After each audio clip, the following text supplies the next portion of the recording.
अरे पगली, मायका भाभी से नहीं होता। सोनल की भाभी सोनल को 4 बार फ़ोन कर चुकी थी, पर सोनल फ़ोन ही रिसीव नहीं कर रही थी। बाद में जब सोनल किचन से बाहर आई तो देखा उसकी भाभी की 4 मिस कॉल हैं। लगातार यह देखकर वह घबरा गई, क्योंकि उसकी भाभी को पता होता है कि अगर सोनल 2 बार में फ़ोन नहीं उठाती है तो इसका मतलब यही है कि वह अपने काम में व्यस्त है और यह फिर फ़ोन से दूर है। अब सोनल का मन घबरा रहा था, क्योंकि भाभी के 4 फ़ोन लगातार आने से उसे टेंशन हो गई थी, क्योंकि सोनल की मम्मी की तबीयत इन दिनों ठीक नहीं चल रही थी। अभी 2 दिन पहले ही सोनल अपनी मम्मी से मायके में मिलकर आई थी। फिर भी सोनल ने हिम्मत करते हुए अपनी भाभी को फ़ोन लगाया, और फ़ोन जैसे ही भाभी ने उठाया तो सोनल को रोते हुए कहा, दीदी, मम्मी जी हमें छोड़कर चली गई हैं। रात को अच्छे से सोई थी। सुबह आपके भैया और मैंने खूब उठाने की कोशिश की, पर वह नहीं उठी। तब हमने डॉक्टर साहब को बुलाया। फिर उन्होंने बताया कि मम्मी जी अब नहीं रही। दीदी, आप जल्दी से घर आ जाओ। इतना सुनते ही सोनल की आंखों से आंसू बहने लगे।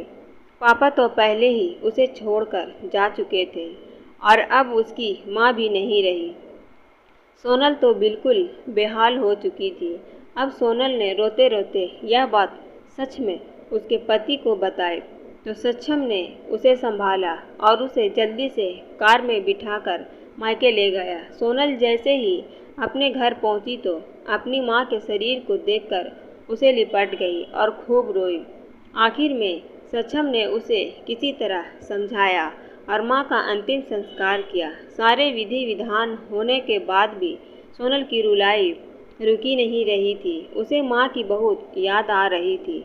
तब सोनल की मौसी ने उसके आंसू पोंछे और उसे संभाला और कहा, सोनल बेटा, ऐसे दुखी मत हो।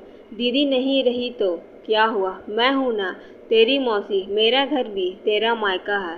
तेरा जब मन करे तब आ जाना अपनी मौसी के पास। वैसे भी कहते हैं तो ना, मौसी मतलब माँ जी जैसी बेटी है।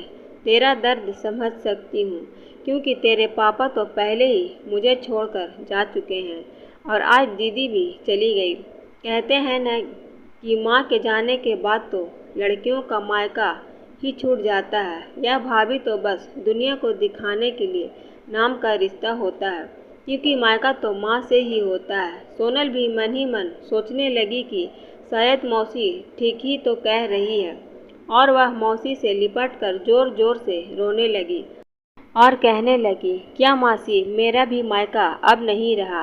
तभी सोनल की भाभी दूर बैठी दोनों की बातें सुन रही थी। पहले तो भाभी ने सोनल को चुप कराया और फिर उसे दिलासा दी। फिर भाभी ने मौसी से कहा कि मौसी जी, आपने ऐसे कैसे कह दिया कि मायका केवल माँ से ही होता है। मैं मानती हूँ कि माँ का स्थान कोई नहीं ले सकता, लेकिन अभी दीदी के भैया भाभी जिंदा है और जब तक हम हैं दीदी का मायका हमेशा बना रहेगा। मैं पूरी कोशिश करूँगी दीदी को मम्मी जी की तरह प्यार और सम्मान देने की, और दीदी जब चाहे तब यहाँ आ सकती हैं। यह घर कल भी उनका था, आज भी है और कल भी रहेगा। मौसी जी, मैं भी एक बेटी हूँ और मेरा भी मायका है, और मैं अच्छे से जानती हूँ कि हम बेटियों के लिए मायका कितना महत्वपूर्ण होता है। मौसी जी, अब दीदी को अपने घर ज़रूर बुलाइए, पर उन्हें अपने भैया भाभी के प्यार से दूर मत करिए।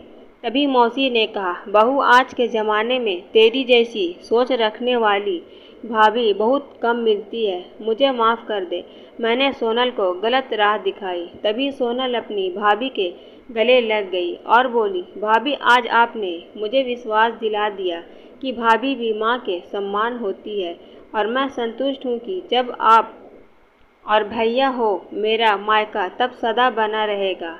और किसी ने कहा है ना कि भाभी माँ के सम्मान होती है। आज आपने मुझे इस बात का विश्वास भी दिला दिया है।